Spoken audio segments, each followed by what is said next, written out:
अस्सलाम वालेकुम and a very warm welcome. आप देख रहे हैं आज पाकिस्तान। मैं हूं सिद्रा इकबाल। हमारी तहजीब, हमारी सखाफत हमारा फख्र है, लेकिन क्या आपको पता है कि दुनिया की हर कौम इस बात पे मेरे ख्याल में एक पुरजोर एहतजाज करती है और इस बात को कभी अलाउ नहीं करती, कभी इसकी परमिशन नहीं देती कि उसके कल्चर को मिस रिप्रेजेंट किया जाए, यानी उसकी तहजीब के साथ, उसके सकाफत के साथ किसी किस्म का खिलवाड़ किया जाए। इसकी बहुत सारी मिसालें आपको लोकली मिलेंगी, जब एक खास पहनावे के साथ, जैसे हमारी एक एसोसिएशन है, एक हसासियत अगर मुंसलिक है, उसको किसी अलग अंदाज में पेश किया जाए जो हमें लगे कि हसास नहीं है, इनसेंसिटिव है, हमारी कल्चरल वैल्यूज को साथ लेकर नहीं चल रहा, वी ऑलवेज कंडेम इट। लेकिन क्या आपने देखा है कि ऐसी एक मुनज्जम कोशिश की जाती है बॉर्डर पार, यानी भारत की मेन स्ट्रीम मीडिया की तरफ से। अक्सर पाकिस्तान के ऐसे नगमे, ऐसे गाने जो हमारे फोक सॉन्ग्स हैं, जिसका हमारे दिलों से एक खास नाता है, उसको ना सिर्फ लिफ्ट किया जाता है, प्लेजराइज किया जाता है, बात वहां पे खत्म नहीं होती, बल्कि उसको ओवर सेक्सुअलाइज करके काफी हद तक वल्गैरिटी के जुमरे में ले जाते हैं। तो इसका मतलब ये होता है कि जो उससे मुंसलिक एक उसकी कहानी है, अपनी एक उसकी जो अपनी साख है, उसको नुकसान पहुंचाया जाता है। आप इस बारे में क्या सोचते हैं और क्या आप इसको नोटिस भी करते हैं? इस पे आज हम बात करेंगे, लेकिन उससे पहले एक नजर फिर डालते हैं हमारे जो तलबा हैं उनके एहतजाज और उनकी रिक्वायरमेंट पे, यानी वो जो एक मांग लेकर पहुंचे हैं, जो अक्सर जगहों पे थोड़ा सा ये जो एहतजाज है वो पुरतशद्दुद भी हो गया और क्लैशेस की हमारे पास इत्तलात आ रही हैं। इसी हवाले से बात करने के लिए that students want online examinations, एक दफा फिर हमारे साथ मौजूद हैं शहजाद यूनुस। अस्सलाम वालेकुम शहजाद। वालेकुम अस्सलाम। शहजाद, बहुत बहुत शुक्रिया हमें ज्वाइन करने के लिए। अपडेट्स आपकी तरफ से भी आ रही हैं और हमारे सामने of course packages, news reports भी हैं। What is the latest on this? इस वक्त क्या सूरत हाल है? देखें सिद्रा, आपने जो स्टार्ट की थी मेरे साथ हेल्प और कैंपेन जो हमने स्टार्ट की थी, अल्हम्दुलिल्लाह पाकिस्तान की 98% यूनिवर्सिटीज ने ऑनलाइन एग्जाम कर दिए हैं। HEC के फैसले आने से पहले ही जो HEC का फैसला आया है वो इंतहाई फजूल किस्म का फैसला है कि जब पाकिस्तान की गवर्नमेंट के मिनिस्टर्स और गवर्नमेंट ने और कोर्ट, इस्लामाबाद की कोर्ट ने HEC को कहा था कि आप बच्चों के मसाइल को हल करें, क्लियर इंस्ट्रक्शंस दी, तो HEC ने फिर वही फैसला दे दिया कि जी वो यूनिवर्सिटीज ने करना। भाई यूनिवर्सिटीज ने करना था तो 15 दिन आपने हमें इंतजार क्यों कराया कि HEC फैसला करेगी? लेकिन शहजाद, आपको नहीं लगता कि HEC से बहुत मुख्तलिफ मौजुआत पे जब मेरी भी गुफ्तगू होती है तो वो कहते हैं कि जो रेगुलेटर का वक्त है या ये जो अथॉरिटी का जुमरा है, वो सिर्फ और सिर्फ डायरेक्टिव्स दे सकते हैं, आर्म ट्विस्टिंग नहीं कर सकते। देखिए, अगर अथॉरिटी बॉडी ने ये देखना है कि 98% यूनिवर्सिटीज ने ऑनलाइन कर दिया, जिसमें बड़ी बड़ी यूनिवर्सिटीज थी, अब अगर कुछ गिनती की यूनिवर्सिटीज जिसमें इस्लामाबाद की 5 से 6 यूनिवर्सिटीज हैं, उनके अगर रेक्टर जिनके पास ऑनलाइन असेसमेंट है, हर सिस्टम है, और वो सिर्फ अपनी ईगो का मसला बना के स्टूडेंट्स के साथ को तंग कर रहे हैं, तो यहाँ पे किसी ने इंटरफेरेंस तो करना है ना। आप देखें, आप टेक्निकल चीज समझें, हुकूमत इंटरफेयर नहीं कर सकती, ऑटोनमस यूनिवर्सिटीज ऑटोनमस हैं, कोर्ट नहीं आ सकती, HEC का इख्तियार HEC के पास है ये सारा कुछ। जब HEC ने फैसला नहीं करना, फिर स्टूडेंट भी यहाँ पे थोड़े से राइट हैं कि वो कहाँ पे जाएं। लेकिन HEC के फैसले को मानने में कबाहत क्या है? यानी देखें, जब आपने एक फ्री हैंड दिया है, आपने खुद बताया कि 98% यूनिवर्सिटीज स्टूडेंट्स की बात को समझते हुए, इसको अंडरस्टैंड करते हुए उनको ऑनलाइन एग्जामिनेशन की सहूलत या ऑप्शन दे रही हैं, लेकिन दूसरी तरफ जिन यूनिवर्सिटीज ने ये नहीं मानना, वहां पे हमारी एक्सपेक्टेशन या हमारी डिमांड ये क्यों है कि बज़ोर जबरदस्ती HEC उनसे ये काम करवाए? देखिए, HEC ने ये अपने फैसले में लिखा है कि अपनी कैपेसिटी के मुताबिक करें ना, तो HEC ने ये फैसला, देखें ये किसने फैसला करना है कि कैपेसिटी है कि नहीं। अब कैपेसिटी मुझे बताएं आप। नमल पाकिस्तान की टॉप यूनिवर्सिटी है, एयर यूनिवर्सिटी, बैरिया यूनिवर्सिटी, उसके बाद UET, ये टॉप यूनिवर्सिटीज हैं। इन्होंने पूरा साल ऑनलाइन पढ़ाया, इन्होंने करोड़ों रुपया फीसों में लिया, इन्होंने बच्चों से हर महीने हजार रुपया सॉफ्टवेयर की फीस ली है ऑनलाइन की, तो अभी कैसे कह सकते हैं? अच्छा शहजाद, मुझे बताएं कि कहीं ये तसव्वुर मौजूद है, मैं इस डिमांड को मजीद समझना चाहती हूँ, प्रोब करना चाहती हूँ। जब हम कहते हैं कि ऑनलाइन एग्जाम होगा, तो क्या हम ये समझ रहे हैं कि जहां ऐसे आंसर्स हुआ करते थे, क्योंकि ये बात भी अभी मेरे लिए बहुत बड़ा एक ब्लैंक कैनवस है। अगर आप इंजीनियरिंग पढ़ रहे हैं, लिबरल आर्ट्स पढ़ रहे हैं, उसके अंदर जरूरी होता था कि आप एसे या नोट लिखें या किसी चीज के बारे में अपनी इंफॉर्मेशन को, अपने ओपिनियन को या अपनी अंडरस्टैंडिंग को डिस्प्ले करें। जब हम ऑनलाइन एग्जाम की बात करते हैं तो क्या होगा, यानी क्या वो टाइप करके उसी तरह के ऐसे क्वेश्चंस, यानी अगर 1500 वर्ड्स या 2000 वर्ड्स का एक रिस्पॉन्स आपको वक्त दिया जाएगा, आप टाइमिंग में टाइपिंग कर लेंगे? क्या स्टूडेंट्स की ये सलाहियत मौजूद है? कईयों की तो रवानी लिखने में होगी ना। ऑन दी अदर हैंड, क्या वो समझ रहे हैं कि ऑनलाइन एग्जाम सिर्फ और सिर्फ MCQ होगा, कि मल्टीपल चॉइस क्वेश्चन है तो तुक्के लग ही जाएंगे? देखिए, उसके लिए भी पढ़ाई करनी पड़ेगी, लेकिन आप समझ सकते हैं कि कदरे आसान हो जाएगा। क्या ये तसव्वुर मौजूद है स्टूडेंट्स के जहन में कि ऑनलाइन एग्जाम आसान होगा? तस्वुर ये नहीं है, वो अपनी जगह पे आप उनका लोग जो हैं उसको कंफ्यूज कर रहे हैं कि ऑनलाइन से वो नकल करना चाहते हैं। मैंने बहुत प्रोग्राम सर, नकल की तो मैंने बात ही नहीं की। शहजाद, मुझे बताएं कि ऐसे लिखने से मल्टीपल चॉइस क्वेश्चन आसान लगता है ना, यानी एफर्ट कम लगती है, सोचना उसमें नहीं पड़ता है।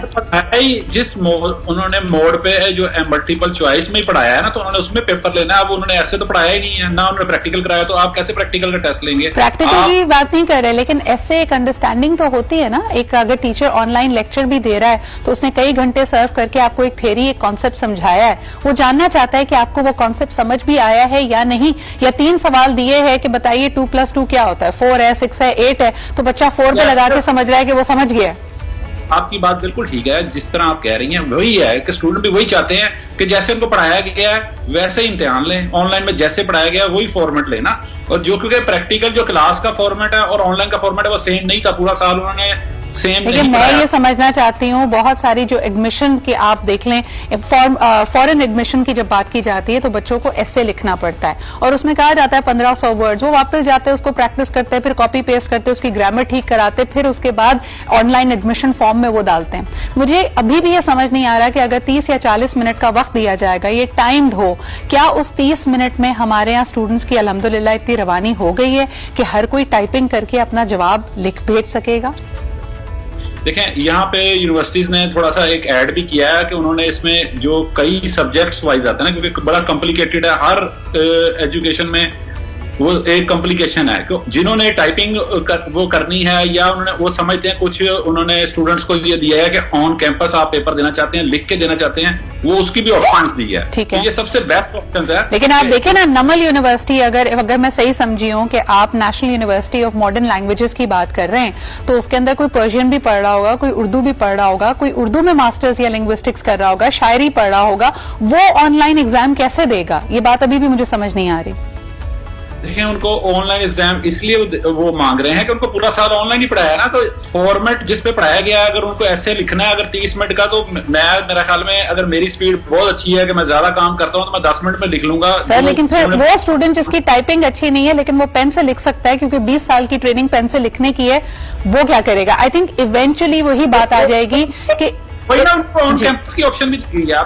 मैंने आपको बताया कि सारी यूनिवर्सिटीज ने जो नोटिफिकेशन इशू किए हैं, मैंने आपको टैग भी किए हैं, उन्होंने उसमें लिखा है कि जो सा बच्चा ऑन कैंपस देना चाहता है वो ऑन कैंपस दे, जो सा बच्चा ऑनलाइन दे के कैंपस में आके भी ऑनलाइन देना चाहता है वो वहां भी दे सकता है। तो बेसिकली अगर मैं समझ पाई हूं, आपकी मांग ये है कि हर यूनिवर्सिटी एटलीस्ट ये ऑप्शन स्टूडेंट्स को जरूर दे, क्योंकि उनको पूरी साल ऑनलाइन पढ़ाया गया है तो ऑनलाइन एग्जाम में अपेयर होने का ऑप्शन उनके पास हो, otherwise they should be able to give it physically. Important बात करना चाहता हूं कि जैसे आपने देखा है कि जो स्टूडेंट प्रोटेस्ट कर रहे थे लाहौर में, जो वाकया हुआ उसमें मुल्क दुश्मन नासर बीच में इन्वॉल्व हुए, स्टूडेंट्स तो एहतजाज करके वापस जा चुके थे, बाद में आपने देखा शाम के टाइम वहां पे यूनिवर्सिटी के गेट पे हमला हुआ और ये तो वो यूनिवर्सिटी स्टूडेंट नहीं थे। तो मैं अब thank you for clarifying that Shahzad. और मैं हमारी आपके तवज्जुद से, चैनल के तवज्जुद से तमाम तलबा से अपील भी यही होगी कि पुरअमन रहिए, जोश में आप होश ना खो दीजिए। आपकी बातों की सुनवाई और आपकी बात को आगे पहुंचाने के लिए मीडिया आपके साथ है, लेकिन बातों को समझना और इसकी बारीकी को जानना भी बहुत अहम है। शुक्रिया शहजाद हमारे साथ मौजूद होने के लिए। लेते हैं जी एक छोटा सा ब्रेक, वापस आएंगे जो हम कल्चरल मिसरिप्रेजेंटेशन की और एक आपकी जो कौमी साख, आपकी ट्रेडिशन होती है, उसको मस्क करने की एक जो मुनज़्ज़म एफर्ट हो रही है, उस पर बात करना बहुत अहम है। बात करते हैं एक छोटे से ब्रेक के बाद।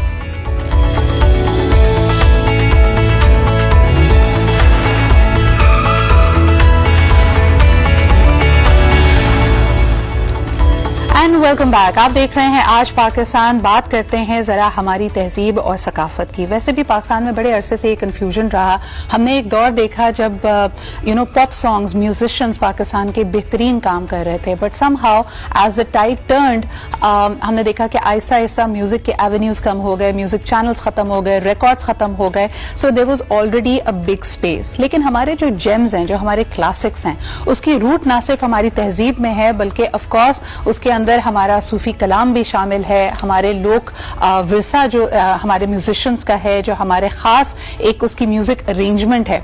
All of this is very close to our hearts. लेकिन अनफॉर्चुनेटली हमने देखा कि कई दफा भारतीय मूवीज में इन गानों को लिफ्ट किया जाता है। पहले तो कॉपीराइट के मसाइल भी थे, प्लेजरिज्म होती है, कोई क्रेडिट ओरिजिनल आर्टिस्ट को नहीं दिया जाता। लेकिन उससे भी ज्यादा डिस्टर्बिंग और अनसेटलिंग बात यह है कि ये गाने अक्सर उनकी मूवीज में आइटम सॉन्ग बना दिए जाते हैं। तो जो इसकी इनोसेंस, जो इसका एक आपसी लिंक था, और कई केसेस में जो इसकी स्पिरिचुअलिटी थी, इवन हमारे दीन से हमारा एक मोहब्बत और अमन का जो पैगाम सूफी शायरों ने दिया, उसको भी मस्क कर दिया जाता है। हाल ही में हमने देखा कि ज़ेब बंगश का गाना बीबी सनम भी लिफ्ट हुआ और उसको एक कैबरे सॉन्ग बना दिया गया। And I think this is very disturbing for all of us. आज हमारे साथ पाकिस्तान की मशहूर सिंगर ज़ेब बंगश मौजूद हैं। आइए उनसे बात करते हैं। अस्सलाम वालेकुम ज़ेब। Assalamualaikum Sidra. Zeb, thank you so much for making time for us for this very important issue. मुझे बताइए कि was it a complete surprise for you जिस तरह ये गाना फिल्माया गया, पिक्चराइज हुआ और इस मूवी में अपीयर कर रहा है? जी बहुत ही ताज्जुब की बात थी मेरे लिए। मुझे अभी ये फिल्म शायद कोई 3-4 साल पुरानी है, लेकिन इसका वीडियो अभी अपलोड हुआ था। मैंने सुना हुआ नहीं था, लेकिन मैंने जब देखा तो इट वाज वेरी शॉकिंग और बहुत डिस्टर्बिंग चीज थी। जी एब्सोल्युटली। सेब, क्या कहेंगी? पहले तो हम सिर्फ बात करते थे कॉपीराइट्स की, प्लेजरिज्म की। In the name of inspiration India में अक्सर, और ये पहली बात नहीं है, दम मस्त कलंदर को उन्होंने तू चीज बड़ी है मस्त मस्त बना दिया, and it changes the entire context of it. और क्योंकि वो $1 बिलियन इंडस्ट्री है, पूरी दुनिया में उसकी रसाई है, तो असल गाना कहीं बहुत पीछे रह जाता है और उनकी तर्ज बहुत आगे चली जाती है। क्या आपको लगता है दिस इज ये कोई मुनज़्ज़म एक तरीका है चीजों को लेके चलने का उनका? इसके बारे में तो मैं नहीं कह सकती कि मुनज़्ज़म तरीका है या ये उनकी पॉलिसी है, या लेकिन ये है कि मैं ये कहूंगी कि आजकल क्योंकि कमर्शियलिज्म इतनी ज्यादा हो गई है कि पहली दफा मैंने ही अभी इस पे आवाज इसलिए ही उठाई है क्योंकि मुझे लगता है कि अब ये सिर्फ बॉलीवुड का मसला नहीं रहा। अब ये पूरे बड़े सगीर में मुझे ऐसे लगता है कि हमारा वो लिंक जो है अपनी तहजीब के साथ और अपने म्यूजिक के साथ वो अजीब होता जा रहा है, क्योंकि हम हर चीज का रीमेक्स बनाना चाहते हैं, हर चीज को रीमेक करना चाहते हैं, हर चीज में यूथ और यंग लोगों को दिखाना चाहते हैं। लेकिन ये कि जो हमारे असल मास्टर्स हैं, हम भी तो नाम लेके काम नहीं कर रहे हैं। मतलब हम भी जो सूफी कलाम है उसको किसी भी तरीके से पेश कर रहे हैं। तो मुझे इसलिए बहुत बुरा लगा कि एक तो सबसे पहली बात है सिद्रा कि इसमें कोई कॉपीराइट नहीं है, क्योंकि ये लोक चीजें ऐसी होती हैं जो पूरी दुनिया के लिए होती हैं, और वो इसलिए होती हैं क्योंकि उनमें बहुत सी, जैसे आपने कहा, खूबसूरत बातें होती हैं, रूहानियत होती है, उसमें भारी भरकम, मतलब अगर अल्फाज आपके बड़े सिंपल भी हों तो उनमें बहुत बड़ी बड़ी बातें होती हैं। और सबसे बड़ी बात यह है कि उसमें लोगों के जज्बात भरे पड़े होते हैं, जो उस इलाके के, उस खित्ते के लोग होते हैं। तो हमने देखा है कि फिल्मों में इस तरह से गाने यूज करना बगैर किसी कॉन्टेक्स्ट के, बगैर किसी, इन सारी चीजों को हमें एक मुनज़्ज़म तरीके से उनको प्रोटेक्ट करना होगा। ज़ेब, हमने ये भी देखा है कि हालिया जो ट्रेंड्स रहे हैं, खास तौर पे क्योंकि साल 2020 में ब्लैक लाइव्स मैटर की बात हुई, कलरिज्म की बात हुई, तो जहां पे भी हम देखते हैं कि मिस रिप्रेजेंटेशन है या एक्सप्लॉयटेशन है ऑफ द अफ्रीकन कल्चर, उस पर बड़ी आवाज उठाई जाती है। आई थिंक अनफॉर्चुनेटली जब हम बात करते हैं मिडिल ईस्ट की, मशरिक़ वुस्ता की, यहाँ का जो एटमॉस्फेयर है, जो हमारा लोक विरसा है, ऑफकोर्स इनका अपना एक म्यूजिक और तहजीब है। मैंने अक्सर ये नोट किया कि बॉलीवुड मूवीज में वो मिसरेप्रेजेंटेड होता है। They pick up very exotic Persian poetry and others, लेकिन फिर वो उसको मिक्स कर देते हैं किसी तरह बेली डांसिंग से और एक बहुत ही हाइपर सेक्सुअलाइज्ड विजुअलाइजेशन से। क्या आपने ये चीज नोट की है? जी एब्सोल्युटली, ये मैंने देखा हुआ है, ये बिल्कुल सच है। लेकिन ये बात अगर आप देखेंगे तो आपको अनफॉर्चुनेटली पाकिस्तानी मूवीज में भी नजर आएंगी। अभी हाल ही में एक मतलब जिस दिन मैंने एक आर्टिकल लिखा जो एक्चुअली एक इंडियन पब्लिकेशन ने पब्लिश किया जब मैंने इस रिएक्शन के लिए, लेकिन जब जैसी वो आर्टिकल छपा तो उसी के एड्स में मुझे एक पाकिस्तानी फिल्म का एड मिला जिसमें एक अरब साउंडिंग साउंड ट्रैक था और एक लड़की बेली डांस कर रही थी। तो इसलिए मुझे लगा कि ये बहुत बड़ा मसला बन चुका है। अब ये सिर्फ बॉलीवुड का मसला नहीं रहा, ये I think you are absolutely right. बल्कि मुझे लगता है कि इंडिया में क्योंकि मेस्ट्रोज और लोगों को पहचान सकाफती म्यूजिक की और इस फोक ट्रेडिशन की ज्यादा है, वो खुद रिजेक्ट करते हैं इस कमर्शियलिज्म को। और यहाँ पे अमन की और खूबसूरती की बात यह है कि I am sure you have a big fan in India as well, and they were equally disturbed.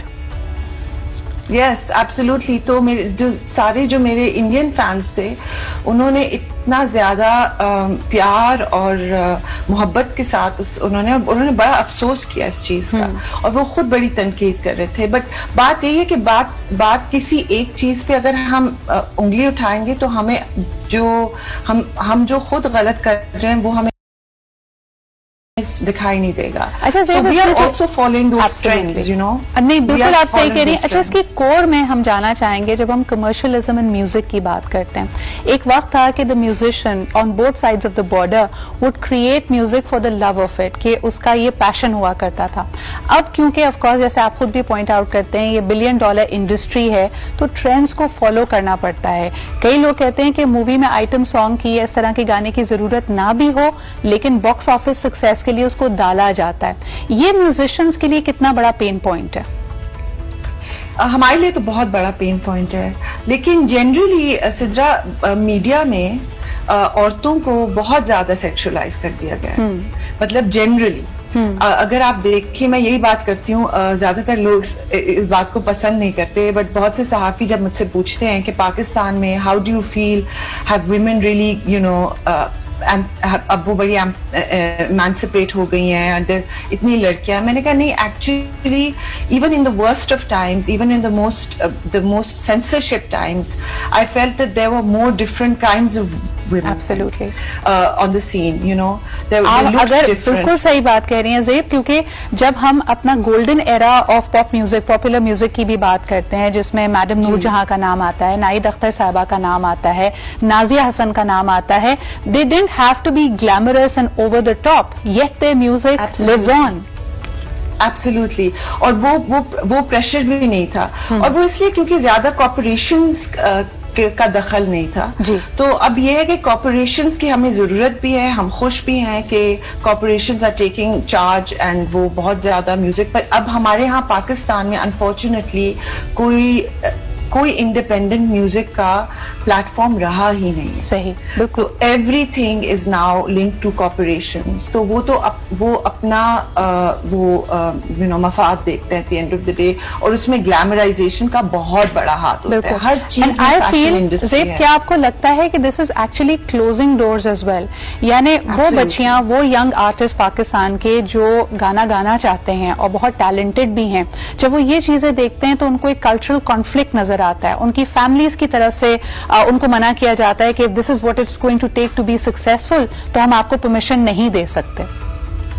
Absolutely Sidra, अगर उनकी फैमिलीज परमिशन दे भी तो उनके लिए कॉन्फ्लिक्ट हो सकता है। मेरे लिए खुद रहा है जी। मतलब जब हम पहले आए थे, हनिया और मैं, तो हमें इतना ये प्रेशर लगा था, इतना प्रेशर लगा था, लेकिन हम लोग वो वक्त फिर भी बेहतर थे।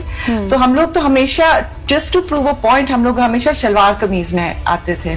और कभी आपको पता है शलवार कमीज टम्पल भी हो जाते हैं तो sometimes it would look a little frumpy or whatever, but हम लोग हर जगह, even internationally we would wear shalwar kameezes and stuff, but over time हमें इसका बहुत we were really criticized for it, or people, I know brand managers came up to me and said, I want to give you this job, but I'm not going to give it to you because it's not just about singing, it's about image. तो ये जो image का एक pressure है औरतों के ऊपर, इस चीज के बारे में बात करनी चाहिए। दूसरी बात यह है कि जो हम जब भी हम ये चीजें अप्रोप्रिएट करते हैं, ये पुरानी लोकगीत या किसी किस्म की भी रिवायती चीज, तो हमें चाहिए कि हम उसको जरा मतलब उसमें जो इंटेंशन है, जो हमारी नियत है, वो उसको जरा संभल के हम लोग। अच्छा, नियत बिल्कुल सही कह रही हैं आप। मैंने कल ही ये पढ़ा कि what is the difference between intention and goals, यानी नियत और नतीजे का जो फर्क होता है। हमारे यहाँ अनफॉर्चुनेटली हम इतना रिजल्ट ओरिएंटेड हो गए हैं, हमें नतीजा चाहिए कि जी मिलियंस ऑफ व्यूज आ जाएं, ये चीज प्रॉफिटेबल हो जाए, तो वो हम भूल गए हैं कि हम किस नियत से या किस मकसद के तहत ये कोई भी काम कर रहे हैं। So you are absolutely bang on. अच्छा, मुझे बताइएगा कि you know again I want to bring in Bollywood because it's a much bigger industry. उनका जो अपना एरा ऑफ इनोसेंस था in the 70s and 80s, it has been lost and a lot of people lament over that. यानी उनके अपने viewers कहते हैं कि वो खूबसूरत दिन थे, वो बड़े अच्छे भोले भाले सिंपल डेज थे, वो कहाँ सब खो गया है? और do you think it's going to make a comeback? I mean, to be honest, I have worked in Bollywood, but मैं इतना कोई इसकी internal workings से नहीं को नहीं जानती हूँ। मुझे जो लगता है कि अब वो इतनी बड़ी एक मशीनरी बन गई है कि वो तो चल रही है अपने उस पे, जो आई थिंक इतना इसके बारे में सोचना भी हमारे लिए it doesn't matter, क्योंकि even the more kind of the people who want to tell different stories, जो लोग अलग काम करना चाहते हैं, वो भी अब अलग अलग प्लेटफॉर्म्स पे आ गए हैं, जैसे नेटफ्लिक्स पे आ गए हैं, अमेजोन पे आ गए हैं, ये वेब बेस्ड सीरीज कर रहे हैं। ज़ेब, तो आप कह रहे हैं कि एवेन्यूज अपॉर्चुनिटीज बड़ी हैं, so rather than focusing our energies के ये क्यों नहीं बदल रहे, आप अपना बदलाव खुद ला सकते हैं। अच्छा, एक कॉलर आपके लिए हैं, आइए उनसे भी बात करते हैं। हेलो, अस्सलाम वालेकुम। Good morning Sidra. Good morning Yaya, क्या हाल है आपके? अल्लाह का शुक्र है, और ज़ेब को भी सलाम हो। मुझे इतनी खुशी हो रही है कि इस बात पे कि आपने इस इश्यू को टेकअप किया है। अगर मैं बात इन्होंने सही की, बॉलीवुड तो हमारे जिंदगियों में झलक रहा है। आप यकीन करें कि हमारी शादियों में झलक रहा है। हम उसको क्यों ब्लेम करते हैं कि जब हमने खुद एक चीज अडॉप्ट करनी शुरू कर दी, हमारा अपना कल्चर हमने लूज किया। मुझे याद है 70s के एरा में, आपको याद है कि हम अपनी कल्चर पेश करते थे, फैज बलोच होते थे, सुलेमान शाह होते थे, हम रिप्रेजेंटेशन देते थे उनकी दुनिया के अंदर, ये हमारी शनाख्त थी। लेकिन मेरा सिर्फ इतना कहना है कि देखें, इससे चीज से घबराने की जरूरत, जो चीज ओरिजिनल वो ओरिजिनल है। दूसरी बात है कि आज मैं रियलाइज करता हूं कि हम उस चीज को, ये जो नई जनरेशन या नए लोग जो आइटम सॉन्ग वाले जनरेशन मौजूद है, लेकिन उसके साथ पैरेलल मेरे और आप जैसे लोग भी मौजूद है। हमें चाहिए कि पैरेलल चीज बनाए, टीवी पैरेलल बनाए, जो इस चीज को भी प्रेजेंट करे, उनको अपना काम करने दें, हम अपना काम करें। देखिए, शिद्दत पसंदी किसी भी जगह हो सकती है, और शिद्दत पसंदी क्यों, एक खास नजरिया दुनिया को देखने का या हो सकता है। लेकिन अगर आपको याद हो, इन the 70s, 80s, even 90s, मैं अपने चाइल्डहुड की अगर बात करूं, तो कहा जाता था कि हमारे parents were very comfortable with us watching perhaps an Indian movie, क्योंकि उनको लगता था ये साफ सुथरी मूवी, ऐसा कल्चर और उसका कल्चरल कॉन्टेक्स्ट हमारे करीब है। आपको डर नहीं होता था, PG प्लस रेटिंग्स नहीं होती थी मूवीज की, तो यू कुड वॉच एक खास सर्कल ऑफ मूवीज। लेकिन ज़ेब, अब मेरे ख्याल में ये जो प्रॉब्लम है वो हम अपने लोकल कंटेंट में भी फेस करते हैं। Some of the dialogues of our Pakistani dramas, और उसके अंदर जो कहानियां दिखाई जा रही होती हैं, हमारे लिए बड़ी मुश्किल हो जाती है फैमिली के साथ बैठकर देखना। इस पर आपका क्या ओपिनियन है? जी एब्सोल्युटली, मेरे ख्याल में एक क्योंकि बहुत बीच में एक बहुत बड़ा गैप भी आया था, फिर एकदम से बहुत बड़ा बूम आया जी। तो मेरे ख्याल में फॉर अ लॉन्ग टाइम हम लोग स्क्रैम्बल कर रहे थे कि हम बनाए क्या, तो हमने यही किया कि वी लुक्ड और टुवर्ड्स द अदर साइड, और जो भी ट्रेंड्स थे वो हम लोगों ने पिकअप कर लिए। सही। तो उस वजह से जो वो अपनी आइडेंटिटी जो हमारी, जो कि बाय द वे इंडिया में बहुत पॉपुलर है वो आइडेंटिटी, और वो हमारी पाकिस्तानियत जो है वो बहुत ज्यादा लोगों को पसंद आती है, और उनके लिए मुनफरिद चीज है वो, लेकिन वो हम भूल जाते हैं। और मेरे ख्याल में इसमें सबसे बड़ा जो कल्प्रिट है एज ऑलवेज वो है जल्दी से पैसा कमाने की ख्वाहिश, क्योंकि ये ऑब्वियसली बिजनेसेस हैं, उसमें इन्वेस्टमेंट है, वो चाहते हैं वो हमने जो पैसा लगाया वो वापस मिले, तो फिर आप वही कहते हैं कि okay what works, this works, let's do it. इसमें सितम ज़रीफी है ना, आपने जिस तरह कहा कि हमारे जो ड्रामे थे वो वहाँ पॉपुलर है, वहाँ दिखाए जाते हैं क्लासिक्स के तौर पे, तन्हाई है, आंगन टेढ़ा एक्सेट्रा, बिकॉज उनको जबान की शाइस्तगी, हमारी पाकिस्तानियत पसंद थी। लेकिन उनकी मूवीज में हम देखते थे कि it was a little bit of a caricature, कि जिस तरह आप पाकिस्तानियों को दिखाते थे, हम में से अक्सर ना उस तरह ड्रेसअप करते हैं, ना हमारा मुकालमा वैसा होता है, लेकिन हमने कहीं ना कहीं उसको तकवीयत दे दी है। अब हम भी उन्हीं की राह पर चल के हमने एक्सेप्ट कर लिया है कि शायद हमारी आइडेंटिटी वो है, and that needs to be corrected. एक और कॉलर हमारे साथ हैं, आइए उनसे बात करते हैं। हेलो, अस्सलाम वालेकुम। हेलो हेलो, अस्सलाम वालेकुम। वालेकुम अस्सलाम। जी मैम, कौन बात कर रही हैं? जी मैं आपकी कॉलर हूँ, वहाँ से बात कर रही हूँ, वाकई से। जी क्या कहेंगी मैम? जी कहना यही है सिद्रा कि टैलेंट तो कभी छुप नहीं सकता, किसी भी इंडिविजुअल सतह पर हो या कौमी सतह पर हो, टैलेंट टैलेंट है, ठीक है।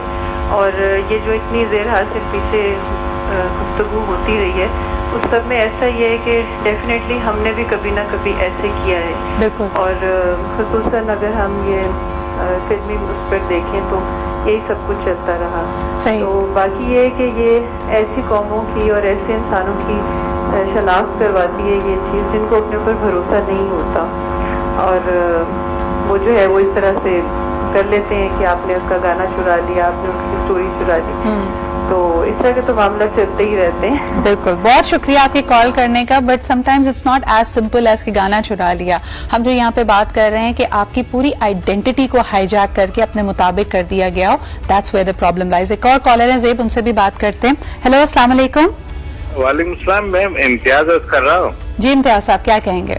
बात दरअसल कोई कायदा कानून जरूर होना चाहिए। अगर कोई मुल्क कोई सनत किसी की चीज चोरी करे, सूफियाना कलाम की या किसी भी चीज की धुन या शायरी, तो उस पर कोई केस करना चाहिए। सही। मगर आपको इंडिया का तो हाल पता है, हर चीज में उसने पाकिस्तान को तकलीफ ही देनी है, तो इस बात को मद्देनजर रखें। मगर हमारे टैलेंट की कोई कमी नहीं है। लेकिन इम्तियाज साहब क्या कहेंगे, जैसे ज़ेब ने अभी बड़ी अच्छी बात कही थी कि ये हमारा लोक विरसा है, और क्योंकि कल्चरल टाइज, जमीन का खित्ता, एक दूसरे की बोलचाल एक जैसी है, इसमें कॉपीराइट्स उस तरह से है नहीं। लेकिन अगर सूफी कलाम को, जो कि इश्क हकीकी के लिए होता है, उसको इश्क मजाजी पे ले जाया जाए और वो भी एक बड़े भोंडे अंदाज में उसका आइटम सॉन्ग बना दें, तो आपका क्या रिएक्शन होता है उस पर बतौर व्यूअर? देखिए, आइटम सॉन्ग तो ये साबित करता है कि वो किरदार में किस तरह के है। वो तो सबको उन्होंने बदतमीजी में पीछे छोड़ा हुआ है, उसको छोड़ दीजिए। बस बात यह है कि हमें मीडिया पे आके उनको बेनकाब करना चाहिए, ताकि लोगों को एहसास हो कि ये गलत है और सही हमेशा सही होता है। पाकिस्तान जिंदाबाद। बहुत शुक्रिया, thank you so much Imtiaz साहब हमारे साथ मौजूद होने के लिए। ज़ेब, जो आइडेंटिटी की आप बात कर रही थी, 90s में एक दफा फिर हमने बूम देखा था पाकिस्तानी म्यूजिक का। अब इतने सारे प्लेटफॉर्म्स हैं, आपने खुद कहा कि जब तक पुष्पनाही, हैंड होल्डिंग कॉर्पोरेट्स की तरफ से नहीं होती, why is it that the musicians are not inclined to make music? यानी वाइटल साइंस का किसी ने हाथ नहीं पकड़ा था, जुनून का किसी ने हाथ नहीं पकड़ा था, they worked hard to achieve that position. आज म्यूजिशियंस पाकिस्तान में ऐसा क्यों नहीं कर रहे? That's not true, Sidrat. When Vital Signs के साथ बहुत ज्यादा support थी, they got a Pepsi deal pretty much, within their first album or the second album. Junoon was similar.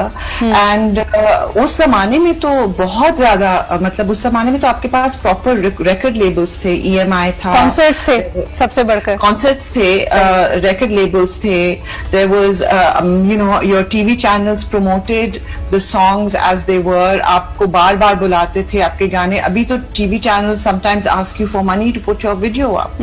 So the thing is कि to be a musician you have to put in so much money right now, जो पहले आपके वो पैसा सारा आप जो है वो रिकॉर्ड लेबल्स लगाते थे। सही। अभी हमारा कोई रिकॉर्ड लेबल नहीं है जो कि आर्टिस्ट को एक्चुअली सपोर्ट करे for the sake of music. They do it with other corporate interests. That is it, because don't do it with the ecosystem I want to say, is Sidra, is that as as much as I love this sentiment of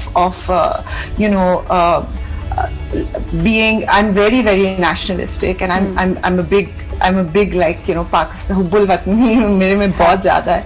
लेकिन ये है कि हमें इस तरह से negatively सोचने से ना, it doesn't help us. And I want to say it again that I'm here. You are the second person who has called me for this, but the first people who allowed me to talk about this were also in India. Absolutely. नहीं आप बिल्कुल सही कह रहे हैं, आपके भी हमारे भी दोस्त हैं और पाकिस्तान ने हमेशा अमन का और भाईचारे का पैगाम दिया है। लेकिन जो चीज यहाँ पे अहम है कहने वाली कि जैसे आपने खुद बताया पूरी दुनिया में म्यूजिक लेबल्स का जो इकोसिस्टम है बदल रहा है। अब सीडीज बिकती नहीं है, गाने डाउनलोड भी नहीं होते, तो उस तरह का मनी मॉडल मौजूद नहीं है। What can Pakistan learn from that? क्योंकि हमारा आपने जैसे खुद कहा there is a platform called Patari, लेकिन रिकॉर्ड लेबल्स नहीं है, तो क्या करना चाहिए? Where is the gap and what can be done about it? I think the gap is अभी तो पूरी दुनिया में corporations are a part of this whole scenario. Gap ये है कि हम जब इनकॉर्पोरेट प्लेटफॉर्म्स पे जाते हैं टू सिंग, तो हमें हमारी इन्वॉल्वमेंट बहुत कम होती है, नंबर वन।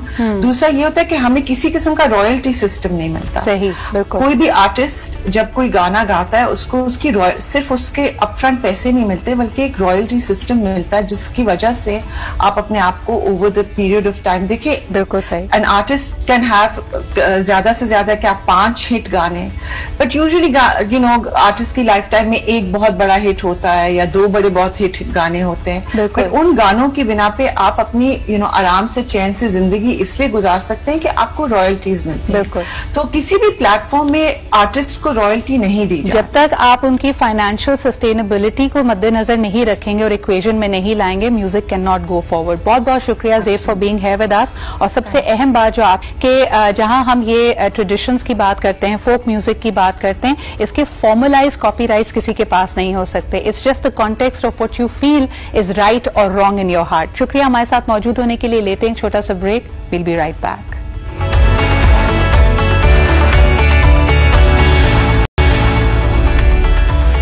Welcome back. आप देख रहे हैं आज पाकिस्तान। आप में से कितने लोगों ने ये जुमला सुना है कि यार कुछ हो जाए, शख्स की फितरत नहीं बदल सकती?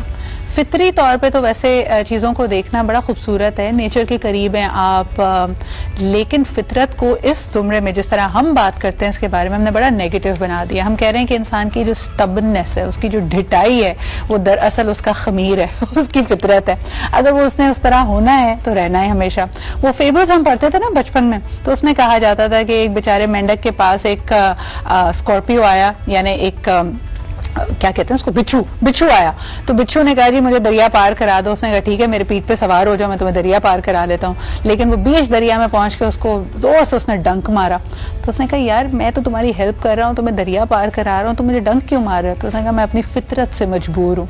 तो आप इतने ऐसे कितने सारे बिच्छू, माफ कीजिएगा, लोगों को जानते हैं, उसके बारे में आज हम बात करेंगे। और क्या वाकई आप कहें कि अगर एक शख्स के खमीर में, उसकी बेसिक पर्सनैलिटी में, उसकी नेचर में एक चीज शामिल है, क्या वो तब्दील हो सकता है? ये एक बड़ा सवाल है। और ये तब्दीली क्या दूसरों के लिए इंस्पायर्ड होकर आ सकती है, या जब आप जागेंगे चित्तर खा खा के दुनिया के, तभी आप अपने आप को बदलेंगे? तो ये बड़ा अहम और मजेदार टॉपिक है आपके लिए। और आज मेरे पास पैनल भी उतना ही जबरदस्त है इसके ऊपर बात करने के लिए। First and foremost, like an elder brother to me, someone who is an expert in mind sciences and can tell you कि ट्रांसफॉर्मेशन किसी भी जिंदगी के पॉइंट पे पॉसिबल है थ्रू हिप्नोसिस, थ्रू टूल्स। लेकिन फिर ऐसा ना हो कि आप सारे अभी कतार लगा के वहां खड़े हो जाएंगे, ये मेरे वाले का जरा ये फितरी अमल सही कर दीजिए। हमारे साथ मौजूद है मोहम्मद इमरान। अस्सलाम वालेकुम इमरान। वालेकुम अस्सलाम बेटा, thank you so much for being here. अच्छा जी, हमें ज्वाइन कर रही हैं आप सबकी फेवरेट। जब हम न्यूट्रिशन की बात करते तो आज मैंने पूछा कि कोई ऐसा नुस्खा, कोई जड़ी बूटी, कोई जूस ऐसा है साहर के लोगों की फितरत बदल सके, तो आज हम उनसे भी ये जानेंगे। She is a nutritionist but also a motivational speaker. हमारे साथ मौजूद हैं डॉक्टर सहर चावला। थैंक यू सहर for being here. And last but definitely not the least, the very pretty, the amazing and very motivational life coach we have with us, Urusa Mohsin भी हमारे साथ मौजूद हैं। Urusa, welcome to the show. गुफ्तगू का आगाज आप ही से कर लेते हैं। मुझे ये बताइए कि आप जब ये जुमला सुनती हैं कि इसकी फितरत नहीं बदल सकती, फितरत से मुराद क्या है और क्या वाकई लोगों में तब्दीली लाई जा सकती है? पहले तो बहुत शुक्रिया, अमेजिंग टॉपिक। अच्छा, बात जब हम फितरत की करते हैं तो एक तो फितरत समझने की ये जरूरत है। एक फितरत वो है जो खुदा की तरफ से आपको दी जाती है, सही, उसको कहते हैं फितरत सलीम। इसमें आपका मोहब्बत का जज्बा आ जाता है, सिला रहमी का जज्बा आ जाता है, इसमें खुदा की बंदगी का जज्बा आ जाता है। आप ये देखिए कि जमाने कदीम में जब खुदा का तस्वुर भी नहीं था, तब भी इंसान जो है वो पूजा करता था सितारों की, दरख्त की, चांद की। बात बताने का मकसद ये है कि इंसान को जो भी चीज अपने से बड़ी समझते थे वो उसकी पूजा करते थे। ये उसके अंदर फितरत में है, इसको फितरत सलीम कहते हैं। दूसरी फितरत वो है जो जब बच्चा पैदा होता है तो उसको जेनेटिकली इनहेरिट करता है अपने माँ बाप से कुछ चीजें। जो रिसर्च ये कहती है कि आपकी 7 जनरेशंस की इंफॉर्मेशन आपके अंदर मौजूद डीएनए में होती है। ये जी बिल्कुल, जिसमें आपकी एक्सपीरियंसेस आ जाते हैं, दोनों बुरे और अच्छे, आपकी स्किल सेट आ जाती है, आपकी लैंग्वेज आ जाती है, आपके अकीदे यानी बिलीव्स आ जाते हैं, ठीक है। फिर आपकी तरबियत होती है। और दूसरी जो फितरत मैं बताना चाह रही हूँ जो है फितरत जो माहौल से आपको मिलती है, एनवायरनमेंट से, ठीक है। इसको मसनूई फितरत भी कहते हैं। इसका ताल्लुक रूह से नहीं, इसका ताल्लुक मादे से है, मैटर से है। तो ये 2 फितरत है। बिल्कुल सही। और ये जो आपने दूसरा एक्सप्लेन किया, वेरी ब्यूटिफुली डन नाजिश, उसमें हम ये बात करेंगे कि यही साइकोलॉजी में और अंग्रेजी में डिबेट है जी, नेचर वर्सेस नर्चर की, कि आपके पास कुछ चीजें तो खुदादाद हैं, लेकिन फिर आपका माहौल, आपकी तरबियत, आपका बचपन, जो आप देखते हैं, लोगों को जिस तरह रिएक्ट करते हुए देखते हैं, वो भी आपकी फितरत को शेप करता है। इमरान भाई, अब वही लाजमी सा सवाल कि आमतौर पे लोग समझते हैं कि फितरत तब्दील नहीं की जा सकती, बदली नहीं जा सकती, बिकॉज अगर इंसान चाहे भी तो भी ये पॉसिबल नहीं है। क्या आप ये मानते हैं? बिस्मिल्लाहिर्रहमानिर्रहीम व नफ्सी व मसव्वाहा फलहमाहा फुजूरहा तक़वाहा क़द अफ़लहा मन ज़क्काहा व क़द ख़ाब मन दस्साहा। कुरान पाक में सूरह शम्स में अल्लाह तबारक व तआला फरमाते हैं कि नफ्स की कसम, हमने खैर और शर, राइट और रॉन्ग का फर्क इंसान के अंदर वदियत कर दिया है, बाय डिफॉल्ट उसके अंदर डाल दिया है। सही। और कामयाब हो गया वो जिसने इसको संवारा, और नाकाम और नामुराद हो गया जिसने इसको खाक में मिलाया। फातिर जो अल्लाह तबारक व तआला की सिफत है, जिसको कहते हैं बनाने वाला, ओरिजिनेटर। फुतरा अलैहि, वो जो हम बनाए गए हैं। जैसे मैं एक इंसान हूं, मैं फुतरा हूं, और फातिर हुआ जिसने मुझे बनाया, इसी को हम फितरत कहते हैं। इंसान का जिस्मानी वजूद, अक्ली वजूद, इंसान की पोटेंशियलिटी, इंसान का राइट और रॉन्ग करने का इख्तियार, इंसान का जज्बाती वजूद, इखलाकी वजूद, हिस्से जमाली, ये सारी चीज़ें फुतरा अलैहि फितरत हैं। ये सब फितरत है। यानी मैं क्या हूँ, मेरे असल क्या है, मेरे खसाइस क्या है, मैं क्या करूंगा, मेरे अंदर पोटेंशियलिटी क्या है, ये मेरी फितरत है। इसीलिए अल्लाह ने कहा कि ये पोटेंशियलिटी, और फिर मैं एक बाइख्तियार मखलूक हूँ। यानी अब जो इसको इख्तियार करेगा, जैसा इख्तियार का, अब जैसे आपने कहा ना कि गलत फहमी ये है कि इसकी फितरत, यानी फितरत एक मनफी लफ्ज में लिया जाता है। फितरत नेक भी नहीं होती। मेरा इख्तियार कि मैं नेकी भी कर सकता हूँ, और मेरा इख्तियार कि मैं खता भी कर सकता हूँ, बुराई भी कर सकता हूँ, इसको फितरत कहते हैं। अच्छा, ये जबरदस्त हमारे पास डेफिनेशंस और इसका पूरा स्कोप आ गया। लेकिन अब जरा इसका कैनवस खोलते हैं और उन चीजों की तरफ चलते हैं जिसको लोगों ने आजकल फितरत से जोड़ा हुआ है। अब मिसाल के तौर पे सहर, कुछ लोग हैं भी, it's because they are a compulsive liar, वो इसको बदल नहीं सकते। क्या आप इस बात से इत्तेफाक करती हैं? अच्छा, अस्सलाम वालेकुम। वैसे तो मैं इस बात काफी स्टॉन्च बिलीवर कि जो आपकी इनेट फितरत है, जिसको रूसा ने बड़ी खूबसूरती से एक्सप्लेन किया है हमारी नेशनल लैंग्वेज में, कि इनेट फितरत को आप चेंज नहीं कर सकते, लेकिन एक्वायर्ड, जो कि आपने एनवायरनमेंट से लिया है, जो कि आपने अपने तजुर्बों से ली है, चाहे अपने तजुर्बों के बाद आपने अपने डिफेंस मोड में अपने आप को वैसे बनाया है, अपने आप को आपने अपने एग्रेसिव मोड में वैसे बनाया है, या व्हाटसोएवर रीजन, उसको आप चेंज कर सकते हैं। झूठ कभी भी आपकी इनेट फितरत नहीं हो सकती। झूठ एक आदत तो हो सकती है, झूठ फितरत नहीं हो सकती। कम की फितरत हो सकती है, झूठ आदत है, झूठ फितरत नहीं है। तो झूठ पर काम किया जा सकता है। आप तो ये जो बीवियां कहती हैं कि इसकी फितरत में शामिल है, इसने मुझसे झूठ बोलना है, ये सही बात नहीं है आपके ख्याल में?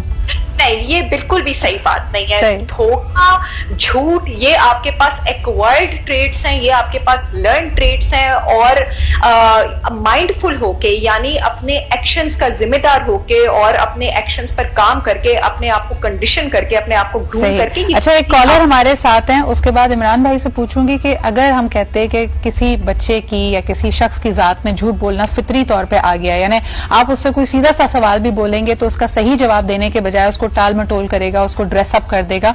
और माएं अक्सर ये नोट करती है, मेरे 3 बच्चों में से एक है जो खामखा झूठ बोलता है, उससे पूछो ये कर लिया, हाँ कर लिया, हालांकि वो नहीं किया होता, और कोई खौफ भी नहीं ऐसा दिलाया जा रहा कि कोई बड़ी सख्त सजा मिलेगी। ये क्यों होता है, इस पर बात करते, पहले कॉलर की बात सुन लेते हैं। हेलो, अस्सलाम वालेकुम। वालेकुम सलाम जी। कौन सा, आप कहाँ से बात कर रहे हैं? शायद बट्टी बात कर रहा हूँ, लाहौर से जी। क्या कहेंगे? तो मैंने यही पूछना, और इंसान की आदत है वो फितरत होती है, फितरत अलग से इंसान में होती है। ठीक है, फितरत बदली जा सकती है? जी जी, यही पूछ लेते ना, मेरे ख्याल से आपका भी यही सवाल है जी। हाँ जी, बहुत शुक्रिया कॉल करने के लिए। इमरान भाई, अगर झूठ बोलना इतना फितरी हो, इतना नेचुरल हो कि सच बोलना हमें डिफिकल्ट लगता है और आम से सवाल का भी हम झूठा जवाब देते हैं, तो इसको क्या कहेंगे आप? देखिए, बड़ा बुनियादी सवाल है पूरी दुनिया के अंदर। अभी मजहब से भी हट जाइए, मजहब से भी बाला ऊपर चले जाइए, इखलाकी अक़दार पे चले जाइए। पूरी दुनिया के अंदर कोई ऐसा मजमूई तौर पर कोई ऐसा है जो कहता है जी झूठ बोलना सही, झूठ बोलना जायज है? नहीं। क्या पूरी दुनिया में से अदालतें खत्म हो गई हैं जहां पे झूठ और सच का फैसला होता है?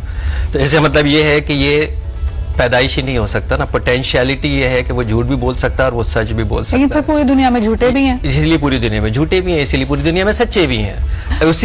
उसी बेसत के दौर के अंदर जहां इनकार करने वाले मौजूद थे, वहीं पर अल्लाह के रसूल सल्लल्लाहु अलैहि वसल्लम के ऊपर इकरार करने वाले भी मौजूद थे। तो ये तो जैसे मेरी डॉक्टर साहब ने फरमाया है कि ये वो आदत है जो डेवलप होती है। लेकिन आप तो उस बच्चे की तरफ कह रही हैं जो खामा में झूठ बोल रहा है। उस बच्चे को क्या कहेंगे जो बच्चे के सामने कह रहा है मैं घर पे नहीं हूँ, फोन उठा के? उस बच्चे को क्या कहेंगे? उसने तो बताया है और शुरू में बच्चा शरारत के तौर पे करता है, यानी कोई बात उसने की ना, बेटा तुमने खाना खा लिया, तो वो बड़ा शरारती अंदाज में सर हिला के कहेगा हाँ खा लिया, लेकिन आप देखेंगे कि वो खाना वैसे ही पड़ा हुआ है। तो पहले तो शुरू में बच्चे को उसके इम्पैक्ट का पता नहीं होता, वो एक सर्टन रिएक्शन का आदी हो जाता है। यानी अगर आप झूठ मूठ का गुस्सा करते हैं, आप फनी सा फेस बनाते हैं, तो उसको वो रिएक्शन अच्छा लगता है। Eight the end of the day हम सब अटेंशन के भूखे हैं। एक छोटा सा ब्रेक लेते हैं, लेकिन वापस आएंगे और जिन चीजों को हमने फितरत के जुमरे में डाला हुआ है वो दरअसल आती कैसे हैं। So stay with us.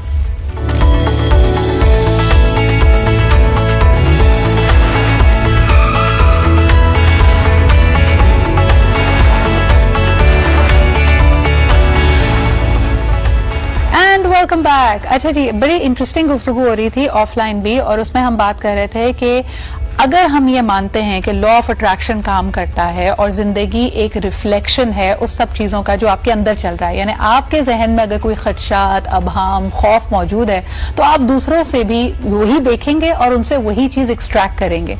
तो दरअसल जिस चीज को आप दूसरे की फितरत कह रहे हैं वो कहीं ना कहीं रिफ्लेक्ट कर रही है आपकी तरफ आपकी अपनी फितरत। तरह इस पे सोचिएगा, take that in for a minute. यानी जिस भी चीज को आप दूसरे की फितरत कह रहे हैं, मिसाल के तौर पे कि ये शख्स कभी मेरी बात नहीं सुनता, ये बड़ा ढीठ है, आप देखिए कि आप वो प्रोजेक्ट कर रहे हैं कि आप भी बड़ी ढिठाई से उसी बात को पकड़ के बैठे हैं। वो खवातीन जो अपने बच्चों से लड़ती रहती हैं कि कमरा साफ करो, या अपने हस्बैंड से लड़ती रहती है कि जूते फिर यहाँ पे उतार दिए, आप ये बताइए कि ये चीज आपका ट्रिगर क्यों है।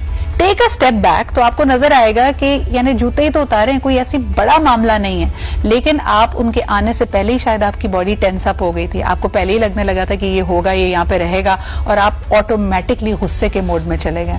तो दूसरे की फितरत दरअसल आपको अपनी फितरत के बारे में बता रही है। एक कॉलर हमारे साथ है, उनसे बात करते हैं। हेलो, अस्सलाम वालेकुम जी। फयाज इस्लामाबाद से बात कर रहा हूँ। फयाज साहब, क्या कहेंगे, लोगों की फितरत बदल सकती है?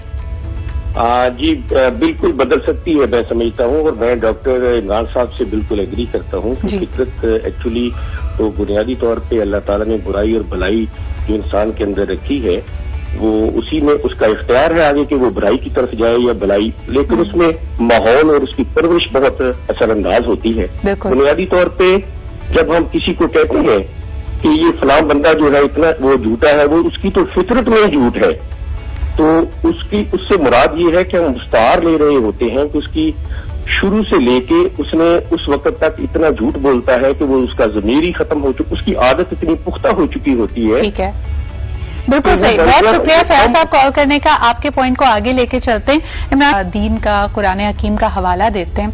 व्हाट अबाउट मुनाफिकीन, यानी वो भी, उनका भी तो जिक्र है ना कि वो तुम्हारे बीच में बैठे होंगे, तुम्हारी हाँ में हाँ भी मिलाएंगे, लेकिन वो मुनाफिक हैं।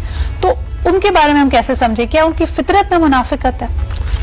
कुरान खुद कहता है लक़द खलक़नाल इंसान फ़ी अहसनि तक़वीम सुम्मा रददनाहु अस्फ़ला साफ़िलीन। इंसान, हमने तुझको बेहतरीन मोल्ड, बेहतरीन पैमाने, बेहतरीन साख्त पर पैदा किया है, तू अफजल तरीन है, लेकिन जब तू गिरता है और तू इतना गिरता है असफल कि तुझसे ज्यादा कोई गिर नहीं सकता। और कई जब कुरान बाज़ दफा जब अल्लाह तबारक व तआला जलाल में आते हैं वो कहते हैं तू कुछ जानवर है, और फिर कहता है नाम तू जानवर नहीं, तू जानवर से भी ज्यादा बदतर है। यानी जब ये गिरता है तो इतना गिरता है। तो ये वो जो मुनाफिकीन है, क्यों इनको ऊपर दोहरा अजाब है कि ये गिरते हैं तो इतना गिरते हैं कि वहां मौजूद भी है, वहां इबादत भी कर रहे हैं, वहां नमाज भी पढ़ रहे हैं और उसके बावजूद भी इनहिराफ कर रहे हैं। इनहिराफ फितरत है इंसान की। अगर आप ये कहें इनहिराफ फितरत है, इंसान इनहिराफ कर सकता है, किसी भी जगह पे जाके इंसान बन सकता है और किसी भी जाके जानवर बन सकता है। वही एक इंसान है जब वो खुद प्यासा है, उसकी जान जा रही है तो वो कहता है दूसरे को पानी पिला दो, वो कहता है दूसरे को पानी पिला दो। और हमने इसी माशरे के अंदर, मैंने इसलिए कहा इसको दीन से हट के देख लीजिए, हमने इसी माशरे में देखा हादसा हो गया, तैयारा गिर गया, लाशें तड़प रही हैं, लोग अंगूठियां उतार रहे हैं, लोग बालियां उतार रहे हैं, बम के धमाके हुए लोग नोच रहे हैं, वो भी इंसान ही है। एक मजहबी तकरीब के अंदर बम धमाके के बाद बालियां नोचने वाला भी इंसान ही है, और उनको उठा के अस्पताल में ले जाने वाला भी इंसान है। तो आप क्या कहेंगे अगर ये बात साहर आपकी तरफ लेके जाऊं कि वो जिसको इस तरह का कोई वाकया भी उसकी रूह को झंझोड़ नहीं रहा, जहां पे लाशें तड़प रही हैं और लोग बिल्कुल अपने आखिरी सांसें गिन रहे हैं, उनके लिए भी, उनको भी लूटने से जो गुरेज नहीं कर रहा, क्या उसकी फितरत है जालिम होना? अच्छा सिद्रा, मैं ना इसको इस तरह एक्सप्लेन करना चाहूंगी, बिकॉज मैं एक डेंटिस्ट भी हूँ। जब दांत का दर्द बिल्कुल स्टार्ट में होता है ना, तो वो आपको बहुत ज्यादा पेन और बहुत ज्यादा इन्फ्लेमेशन करता है जब इन्फेक्शन एक्यूट होती है। जब इन्फेक्शन क्रॉनिक हो जाती है ना, जब असल में आपका दांत अब बचाया नहीं जा सकता और जिसको डेंटिस्ट कहते हैं कि नहीं अब तो एक्सट्रैक्ट करना पड़ेगा, अब जाया हो गया, वहां पे दर्द होना खत्म हो जाती है। ये बेसिकली आपके पास फितरत से ज्यादा जमीर के जिंदा और जमीर के मरने का प्रॉब्लम है कि शुरू में जब एक बार आप गुनाह के उसमें या फिर आप किसी बद इखलाकी में या आप किसी गैर इखलाकी पस्ती के अमल में एंटर हुए हैं, तो हो सकता है कि एक रात आपको नींद नहीं आई, 2 रात आपको नींद नहीं आई, 3 रात आपको नींद नहीं आई कि मैंने झूठ बोल दिया, मैंने चोरी कर दी, मैंने किसी का दिल दुखा दिया, मैंने या किसी भी किस्म का जो गुनाह है, किसी भी किस्म की बदकारी जो है वो कमिट कर ली। लेकिन अब वो कहते हैं ना कि दिल पे काला धब्बा लग गया। अब जैसे जैसे वो अमल की इंटेंसिटी और उसकी फ्रीक्वेंसी बढ़ती जाती है तो धब्बे का साइज भी बढ़ता जाता है। उसी तरह जब पूरा दांत गल जाता है और दर्द होना बंद हो जाती है, उसके बाद पेशेंट को आराम से नींद भी आना शुरू हो जाती है और उसको पता ही नहीं लगता कि इन्फेक्शन कब आपकी गर्दन में पूरी फेशियल स्पेसेस में पहुंच गई है। उसी तरह जो लोग मरे लोगों की अपने ही फेलो ह्यूमन बींग्स की बॉडी से जेवर वगैरह नोच रहे थे, अब उनको दर्द नहीं होगी, अब उनको गिल्ट नहीं होगा, दांत गल चुका है, जाया हो चुका है, इन्फेक्शन फैल चुकी है। Very well said Sahar. यही बात अगर उरूसा आपकी तरफ लेके जाऊं तो क्या इस गुफ्तगू से हम ये अखज़ कर सकते हैं कि जो भी बुराई है या जिसको हम आदत को फिर फितरत कहने लग जाते हैं, वो आदत एडिक्शन बन जाती है? यानी रिवेंज लेना, दूसरे को पुट डाउन करना, झूठ बोलना, साजिश करना, ये तमाम नेगेटिविटी आपकी एडिक्शन है, यानी इसको करने से फिर कोई मजा आने लगता है? बिल्कुल सिद्रा, मैं इसको इस नजरिए से देखूंगी कि होता ही है कि जब हम माशरे में, माहौल में जिसमें रहते हैं, तो उसमें हमारी ईगो भी बहुत ज्यादा आ जाती है। आप देखिए ना, हर चीज में हम ये जरूर कहते हैं कि मुझे मिले चाहे किसी और को मिले ना मिले, मैं हर चीज में मैं है हमारे अंदर। तो उससे भी बहुत ज्यादा जो है जो हमारा अनरियल सेल्फ है ना, वो बहुत आगे आ जाता है और जो हमारा रियल सेल्फ है वो बहुत पीछे जा चुका है। तो अगर माशरे में तब्दीली की जरूरत है तो उसके लिए जरूरत ये है कि हम अपने रियल सेल्फ के साथ जो खुदा की तरफ से हमें फितरत मिली है, जिसमें सिला रहमी है, मोहब्बत है, हम उससे ज्यादा करीब हों और उसको रियलाइजेशन हो हमें उसकी। बिल्कुल। रूसा एक कॉलर भी हमारे साथ है, उनकी बात सुनते हैं। हेलो, अस्सलाम वालेकुम। हेलो, अस्सलाम वालेकुम। कौन सा, आप कहाँ से बात कर रहे हैं? जी, मैंने बात किया गुलशन इकबाल से, अख्तर मिर्जा भी मैंने बात की, कर अभी मिलाते हैं। जी जी जी, अख्तर साहब क्या कहेंगे? बात करना चाह रहा हूँ, बता दूं मैं? जी जी, मैं सिद्रा बात कर रही हूँ, मुझे बताइए। हाँ, मैं अख्तर मिर्जा बात कर रहा हूँ कराची से, गुलशन इकबाल से। बताओ, मुझे मेरे वालिद ने, मेरी माँ ने मुझे तरबियत दी और मुझे शुरू से एक नसीहत दी, बेटा। अख्तर साहब सॉरी, आपकी लाइन डिस्कनेक्ट हो गई है। बहुत बहुत शुक्रिया कॉल करने के लिए। इमरान भाई, इसको जरा आम लोगों के लिए ये फिर बताएं कि हमारे यहाँ जहाँ अरेंज मैरिजेस का रिवाज है, जहां हम लोगों को एक दूसरे को चाय की प्याली पे बैठ के जज करते हैं कि इसके साथ जिंदगी गुजारनी या नहीं गुजारनी, और फितरत अगले की बड़ी इंपॉर्टेंट है ऑफ कोर्स, तो वहां पे लोग अंदाजे लगाते हैं, रहन सहन से, वालदेन को देखकर। वो मुहावरा भी है ना कि an apple doesn't fall far from the tree, तो लड़की की माँ को देखकर अंदाजा लगाते हैं कि देखो ये अगर इतनी नरम दिल है तो बच्ची की फितरत भी वैसी ही होगी। ये अंदाजे लगाना सही है? देखिए आप फिर बार बार शायद फिर दोबारा ये कहेंगे कि आप बहुत हर चीज को जो है वो दीन से जोड़ते हैं, लेकिन मैं क्या कहूँगा, अगर फाकी हुक्म आया वहीं से है भाई, दीन जाता है आता है, हम तो आपसे सीखते हैं इस बारे में, बताइए। सूरह हुजरात बड़ी बेटा सूरह हुजरात बड़ी वाज़ेह तौर के ऊपर कहती है, ए ईमान वालों ज्यादा गुमान ना किया करो, क्योंकि बहुत से गुमान गुनाह होते हैं। तो ये इंसान की फितरत है कि वो गुमान करता है, ये इंसान की फितरत है कि वो तजस्सुस करता है, और ये उसकी सर्वाइवल के लिए जरूरी भी है। लेकिन जब ये ज्यादा गुमान होने शुरू हो जाएंगे तो कुरान कहता है ये गुनाह बन जाएंगे। इसका मतलब है तुम भटक जाओगे, तुम गलत फैसले करने शुरू करोगे।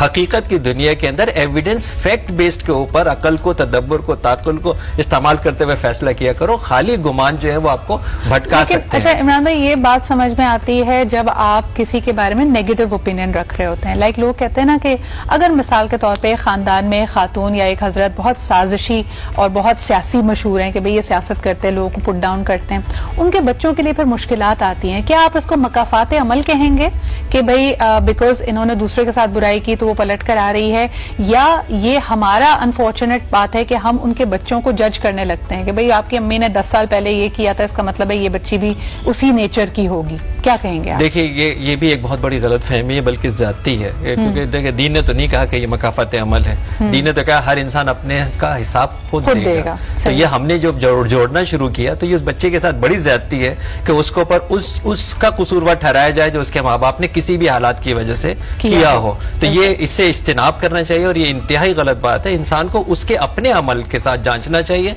और अपने उस मामलात के दौरान जांचना चाहिए। एक और भी बेटा आपने बहुत अच्छी बात कही है, हमारा हर मामले के अंदर अपनी नाक अड़ाना हमारा कोई ताल्लुक नहीं है, लेकिन हमारा काम यह कि हम उसमें दखल अंदाजी जरूर करेंगे। हम ऐसे फजूल सवाल लोगों से जरूर पूछेंगे जिनका हमारे से कोई ताल्लुक नहीं है। हम अपनी अकली बहस जो है वो इस बात के ऊपर लेके आएंगे, उस सवाल के ऊपर जो ना दुनिया में पूछा जाएगा ना आखिरत में पूछा जाएगा, लेकिन हम उसके अंदर अपनी दखल अंदाजी जो है वो जरूर करेंगे और अपनी इल्मियत उसके अंदर जरूर लेके आएंगे, जो कि किसी की अना को भी मजरू करता है, किसी की इज्जत को भी मजरू करता है। और बैसियत इंसान हम कोई तरक्की नहीं पा रहे होते हैं, बल्कि तनज़्ज़ुली का शिकार हो रहे होते हैं। बड़ी अच्छी बात किसी ने कल कही थी कि अपनी रेपुटेशन से ज्यादा अपने कैरेक्टर के ऊपर फोकस करें। यानी कई दफा हमारे यहाँ लोग गुस्से में आ जाते हैं जब इस तरह की बातें की जाती हैं कि इससे तो मेरी रेपुटेशन खराब हो गई, ये बात बाहर निकाल दी। भाई अगर आप बंद दरवाजों में या बंद घर के अंदर भी कोई फेल अगर कर रहे हैं तो वो आपके किरदार को, आपके कैरेक्टर को अया कर रहा है, उस पर फोकस कीजिए बजाय इसके कि बात बाहर ना निकल जाए। एक कॉलर हमारे साथ है, उनसे बात करते हैं। हेलो, अस्सलाम वालेकुम। वालेकुम दीदी, रही कैसी हैं? अल्हम्दुलिल्लाह बिल्कुल ठीक ठाक। सर कौन बात कर रहे हैं? बात ये है कि फितरत की मैं बात करूंगा सर कि फितरत अगर देखनी है तो हम बचपन में इस पकड़ते थे बिच्छू और उसकी हम वो निकालते थे तो वो डंक, लेकिन हथेली पे वो डंक मारता रहता था, ये उसकी फितरत है। इसी तरह इंसान की जो फितरत है वो उसके जीन में होती है, सही, वो हालात के तहत वो उसकी फितरत डेवलप हो जाती है। तो ये चीजें जो हैं अगर हम ये महसूस करें तो बड़े बड़े माशाल्लाह आपके ये बैठे हुए हैं, डॉक्टर्स भी हैं, इमरान भाई भी बैठे हैं, ये मेरे ख्याल से मेरी बात से इत्तेफाक करेंगे कि जिन माहौल में वो पलता है वही उसकी फितरत होती है। बिल्कुल सही, बहुत शुक्रिया सर आपके कॉल करने का। आपकी बात के दौरान मुझे याद आया कि इसीलिए, हालांकि इसमें बड़ी, मुझे हमेशा जब मैं ये जुमला या फिक्रा सुनती थी मुझे इसमें बड़ी तासुब की बू आती है, लेकिन बहरहाल जी हमारे यहाँ इसी रवैयों को किसी ने बड़े अच्छे तरीके से बयान किया था कि कम नस्ल से वफा नहीं और असल से खता नहीं। क्या आप इसमें बिलीव करते हैं? क्या आपको वाकई लगता है कि ये आपकी नेचर, डीएनए, परवरिश और आपकी लिनेज में शामिल होती हैं कुछ चीजें? इस पर बात करते हैं एक छोटे से ब्रेक के बाद। जी जनाब, जिन चीजों को हमने फितरत से जोड़ दिया है वो बड़ी अनफॉर्चुनेट है और इसमें हमारा अपना तासुब भी आ जाता है। एक दफा फिर वही बात कहना चाहूंगी कि जिसको आप फितरत कहते हैं और दूसरे की फितरत को कह के पॉइंट आउट कर रहे होते हैं, इसको साइकोलॉजी में कहा जाता है प्रोजेक्शन। यानी मेरे जो अपने फियर्स हैं, अपनी क्वालिटी हैं, वो तोहमत की तरह दूसरे पे प्रोजेक्ट कर दी गई, लेकिन दरअसल वो कमियां मेरे अपने अंदर मौजूद हैं। यानी आप अक्सर देखेंगे कि झूठे लोग दूसरे को झूठा कह रहे होते हैं, जो लोग चीट कर रहे हैं वो दूसरे को चीटर कह रहे होते हैं, या किसी को अगर बेवफा कह रहे हैं या बेरारवी का शिकार कह रहे हैं तो कहीं ना कहीं खुद भी उसी फेल में मुलव्विस नजर आते हैं। इसी तरह हम देखते हैं कि जिस चीज को हमने फितरत से जोड़ दिया है वो हमारी रेशियल लेबलिंग है। किसी खास मसलक के, किसी खास तबके से, कम्युनिटी से, एथनिसिटी से ताल्लुक रखने वाले शख्स को आप कहें कि जी ये तो बहुत झूठ बोलते हैं, या फलाने तो बहुत कंजूस होते हैं, इनका तो काम ही ये है, ये बहुत कारोबारी होते हैं, ये दरअसल फितरत से क्या इसका कोई ताल्लुक भी है या नहीं? अच्छा सहर, इसमें दोनों तरह की आपको बातें मिल जाएंगी। कुछ लोग कहते हैं कि भाई ये तो बुजुर्गों का अपना तज्जिया है, उनका एक विजडम है, उनका अपना तजुर्बा है, तो ये बात भी सही है कि हाँ जी अगर किसी के बारे में कहा जा रहा है कि ये फलाने शख्स जो हैं वो कंजूस हैं तो ये सही है, ये तो हमने परखा हुआ जानी हुई बात है हमारी। सबसे पहले तो किसी के बारे में राय रखना और उस राय का इजहार करना ही गलत है। हमारे तो इस्लाम, मैं भी मजहब से बात जोड़ना चाहूंगी कि हमारे तो इस्लाम हमें सिखाता ही यही है कि जिस काम में मतलब नहीं है उस काम के बारे में अपनी राय का इजहार मत करो। सही। वो कहते हैं ना कि understanding and compassion is the highest form of intelligence. जहानत की हाईएस्ट फॉर्म जो होती है ना वो कंपैशन होती है, यानी अपने आप को किसी की जगह पर इमेजिन करना और उसके नजरिए से चीज को देखना, जो प्रैक्टिकली मैं बता दूं पॉसिबल नहीं है, क्योंकि सिर्फ जूता पहनने वाला जानता है कि दर्द कहां पर होता है। एक खामी करने वाला दूसरे खामी करने वाले का जज कैसे हो सकता है, वो उसको कैसे परख सकता है? लेकिन एक्सपीरियंस भी तो होता है ना। अब मिसाल के तौर पे इमरान भाई बड़ी अच्छी मिसाल आपने ब्रेक के दौरान दी थी, मर्दों और खवातीन के बारे में होता है। जैसे औरतों के लिए कहते हैं जी इनकी फितरत में ज्यादा बोलना, इसी तरह खवातीन अंदाजा लगा लेती हैं कि भाई हमने अपने खानदान में 5 मर्दों को बेवफा देखा है, या हमारी अम्मी भी यही कंप्लेन करती थी, तो वो तसव्वुर में बैठ जाता है कि हर आदमी बेवफा होता है। ये बेवफाई या इधर उधर आंखें देख लेना, कुछ इंटरेस्ट का इजहार कर देना, ये मर्द की फितरत में है या नहीं है? फॉर श्योर इसको जनरलाइज नहीं कर सकते। इंसान जज्बाती वजूद रखता है तो मर्द भी जज्बाती वजूद रखता है, औरत भी जज्बाती वजूद रखता है। औरत जज्बाती वजूद इसलिए ज्यादा रखती है कि उससे जो अल्लाह ताला ने काम लेने हैं उसके लिए जरूरी है, उसने माँ भी बनना है, बीवी बनना है, बेटी बनना है, बहू बनना है, सास बनना है, उसको इतने जज्बात का इजहार करना है और इसीलिए उसके लिए जरूरी है। वो माँ ही है जो खुद जो है वो बच्चे के पेशाब की जगह पे सो जाती है और उसको सूखे के ऊपर लिटाती है। माँ का ही जो है वो जज्बात है, इसीलिए वो एक जज्बाती वजूद रखती है, तो वो जज्बाती इजहार करती है, मर्द कम करती है। ये जो कंप्लेन है खवातीन की कि जी मैंने तो अक्सर यही देखा है और ये होता है, और फिर उनके पास बड़ी कहानियां होती हैं, एक्सपीरियंसेस होते हैं, वो कहते हैं जी फितरत में है बेवफाई। ये प्रोग्राम किया है बेटा उनका। मैं ऐड करना चाहूंगी कि अल्लाह ताला ने मर्द को जन्नत में किस चीज का ज्यादा वो दिया है, जो है ना इनिशिएटिव हूरों का, और औरतों का अगर आप कुरान पाक में पढ़े तो वो है कि सिल्क के रेशम के लिबास होंगे। तो यहाँ पर तो अल्लाह ताला ने भी थोड़ी सी इंडिकेशन दे दी है कि औरत की नहीं सहारा, I would like to correct you over है। खवातीन के बारे में कहा गया है कि बहुत जल्द तुम्हारा रब तुम्हें इतना अता करेगा कि तुम उससे राजी हो जाओगे। औरत को समझना बहुत मुश्किल है, अल्लाह मियां ने भी इसको जरा ब्रॉड कैनवस दिया है। लिबास की भी बात की गई है, लिबास की भी बात हुई है तोहफे के तौर पर, बेशक हुई है। तो कुछ चीजें हैं जो एक जेंडर से एसोसिएटेड हैं। अच्छा उरूसा, इसको मैं उरूसा की तरफ अगर ले जाऊं, उरूसा आप मुझे बताइए कि अक्सर जब कहा जाता है और खातून को सब्र करने की तलकीन दी जाती है, तो एक तरह से मुझे लगता है कि हमने ग्रीन कार्ड दे दिया आदमियों को कि भाई उनकी फितरत में है, वो हेल्पलेस हैं, वो अपनी फितरत से मजबूर हैं कि वो वफा कर ही नहीं सकते, वो कहीं ना कहीं उनका इंटरेस्ट डेवलप हो जाएगा। आप इस मामले को कैसे देखती हैं? उरूसा की आवाज नहीं आ रही। इमरान भाई आपकी तरफ ले जाती हूँ यही सवाल। देखिए पहले तो मैं डॉक्टर साहबा को एहतराम के साथ, हूर जो है वो एडजेक्टिव है, सिफत है, वो नाउन नहीं है, यानी वो उसको ऐड करने के लिए बताया गया। हूर को हमने बल्कि हमारे फतूर ने उसको एक खदोखाल बना लिया है कि एक खूबसूरत खवातीन के एक अंबार होगा और वही जो है वो हूर होगी। हूर इज एन एडजेक्टिव, सिफत है, नाउन नहीं है वो। और वो इसमें कोई इस्तिस्ना नहीं। अल्लाह तबारक व तआला इतना ही मेहरबान है औरतों पे भी और मर्दों पर भी, जन्नत के अंदर भी और यहाँ पर भी मौजूद है। हमने प्रोग्राम कर लिया ना, हम जिस सोसाइटी से आते हैं, जिस माशरे के अंदर रहते हैं, वहां पर जो हो रहा होता है हमने उसको बताना शुरू। मैं आपको बता रहा हूँ, हमारे पास ज़ाहिर है एक नफ्सियाती सेंटर चलाते हैं, वहां पे आते हैं जहाँ पे खवातीन खुद ये कह रही होती है कि मेरी बेटी को समझ ही कुछ नहीं आ रहा। जी मर्द तो मारते ही है, मर्द तो हाथ उठाता ही है। हाँ। हम तो सदियों से देखते ही आ रहे हैं। हाँ। हमारे तो इलाके में हमेशा ही होता रहा है। ये पता नहीं नई नस्ल को क्या हो गया है, मर्द ने हाथ उठा दिया, ये बुरा मान रही है, वापस नहीं जा। ये माँ कह रही है, लोग कह रहे हैं कि पिट के आ रही है लड़की, तो उसको कहा जाता है इतनी सी बात पे घर तोड़ रही हो, क्योंकि उसने वहां नस्लों से ये काम होता आ रहा है ना। तो अभी फितरत तो नहीं हुई ना, एक आदत का मुस्तकिल चलना और उस आदत का पुख्ता हो जाना।